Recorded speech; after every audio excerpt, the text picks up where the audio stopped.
Hola a todos, de nuevo. Permitidme que hoy os explique una de las teorías más importantes de Sócrates, el llamado intelectualismo moral, que suele ser una teoría difícil de comprender y que choca un poco con nuestra concepción actual sobre el bien, el mal, sobre la justicia, etcétera.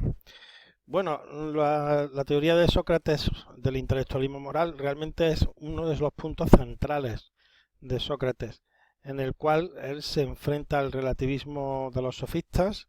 Es una teoría que va a influir poderosamente en su principal discípulo, en Platón, y tanto Sócrates como Platón consideran a los sofistas culpables de la corrupción, de la crisis, de la degeneración en la que se veía la ciudad de Atenas después de una época gloriosa, debido a ese relativismo que conlleva que todo vale o que todo depende.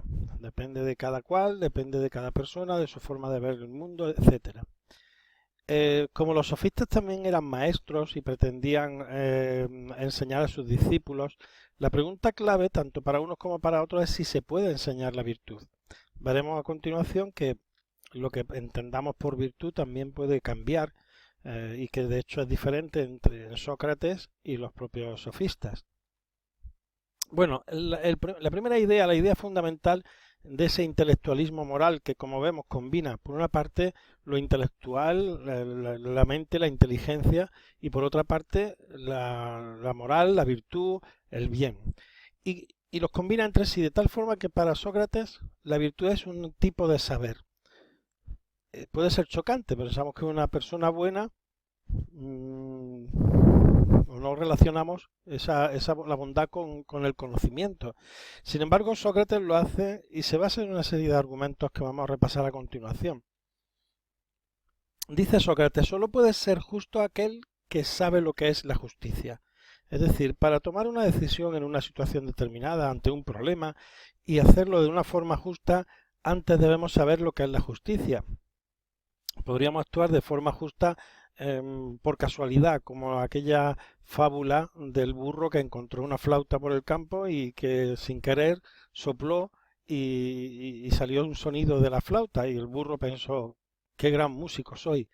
Pues no, para ser una persona justa, como para ser un músico, hace falta tener un conocimiento. Y eso es lo que nos quiere expresar Sócrates. No se trata, por supuesto, de un conocimiento de tipo teórico.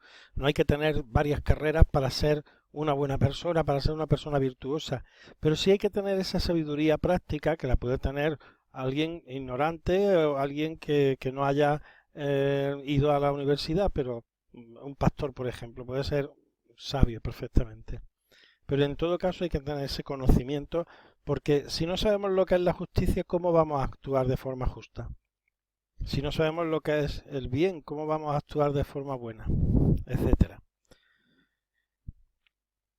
Otro aspecto muy relacionado con este consiste en considerar que la virtud, el ser un ciudadano virtuoso, es como una especie de oficio. Igual que al zapatero que hace zapatos, le presuponemos que ha aprendido un oficio y que por eso sabe hacer, y ninguno de nosotros sabría hacer zapatos, aunque por casualidad saliera alguna vez algo medio parecido, pero realmente todos reconocemos que cualquier oficio requiere un aprendizaje y una formación. Pues para Sócrates el ser ciudadano es un oficio, el ser un buen ciudadano. Es curioso que él haga tanta referencia a la educación para la ciudadanía, algo tan de actualidad y sin embargo tan antiguo como esto. Entonces, este es otro de los argumentos en favor de esa relación entre intelectualismo moral, entre la inteligencia y la virtud, el conocimiento y el bien. Y en tercer lugar, para cerrar esta parte, eh, hay que tener en cuenta que a diferencia de los sofistas, Sócrates piensa que existen verdades, que no todo es relativo, que existen verdades que pueden ser comunes a todas las personas, que a través de ese método que él practicaba, que era el diálogo, se puede llegar a conceptos compartidos, universales, sobre lo que es el bien, sobre lo que es la justicia, etcétera, etcétera. Y de esa forma podríamos decir que la ética se convierte en manos de Sócrates o pretende ser una ciencia, una disciplina rigurosa y de esta forma también transmitible, enseñable hacia la juventud.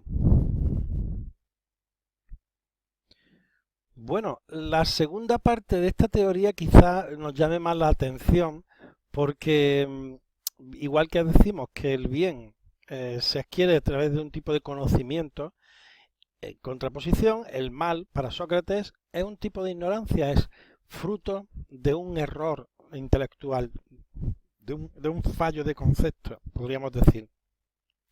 De forma que él piensa, por una parte, que el criminal, el delincuente, no es que sea una persona malvada, de mal corazón, podríamos decir hoy en día, sino que es sobre todo una persona equivocada, una persona que realiza esos actos pensando que para ella, para esa persona es un bien, es algo bueno y le va a procurar la felicidad. Y está totalmente equivocado. Finalmente, casi todos dan con sus huesos en la cárcel y en todo caso no es solo una vida mala para ellos, es algo que perjudica a la sociedad de la que ellos forman parte y por tanto, directa o indirectamente, acabarán siendo perjudicados por sus propios actos. Entonces, el mal, digamos que el mal acaba provocando resultados perjudiciales para la propia persona. Por eso, Sócrates piensa, como se trata de un error, de un mal concepto, piensa que lo ideal sería que a los delincuentes, en vez de meterlos en la cárcel, se les llevara a una escuela. Esto también nos suena un poco ingenuo hoy en día, pero es cierto que, por ejemplo, Concepción Arenal, que era una escritora y pionera del feminismo ya en el siglo XIX, decía la siguiente frase: abrid escuelas y cerraréis cárceles. Es decir, la educación puede mejorar a las personas o puede prevenir la delincuencia. Y una persona preparada, pues es una persona mejor, en el sentido que es un mejor ciudadano. Bueno, esto ya sé que puede sonar un poco ingenuo, pero de hecho nuestro sistema penitenciario se basa en la idea de la reinserción. Es decir, de alguna manera la cárcel busca o debería buscar idealmente la reinserción, la reeducación de esas personas para reinsertarlos en la vida normal y como ciudadanos normales que se ganan la vida de una forma legal, podríamos decir. En fin, en definitiva, Sócrates llega a la conclusión de que nadie actúa mal a sabiendas. Cuando alguien actúa mal, lo hace por ignorancia, porque confunde, porque equivoca su objetivo y su concepto sobre la vida, sobre el bien, sobre los objetivos que debemos perseguir en nuestra vida. Y por tanto a esas personas lo que hay que hacer es educarla. Así llegamos a la conclusión final. El intelectualismo moral implica que sí se puede enseñar la virtud, que se puede y que se debe enseñar, que se puede aprender a ser un buen ciudadano, que la ética puede ser una ciencia, que no todo es relativo y que el objetivo, por supuesto, de esta enseñanza no consiste en hacer ciudadanos que tengan un gran poder, que tengan éxito en la política, que se parecía ser el objetivo de los sofistas, sino más bien convertirnos en ciudadanos buenos y sabios, que para Sócrates, como hemos visto, es la misma cosa. El bien y la sabiduría van unidos de la mano y son inseparables. En fin, espero que os haya parecido claro o ilustrativo lo que he explicado sobre el intelectualismo moral de Sócrates y hasta la próxima.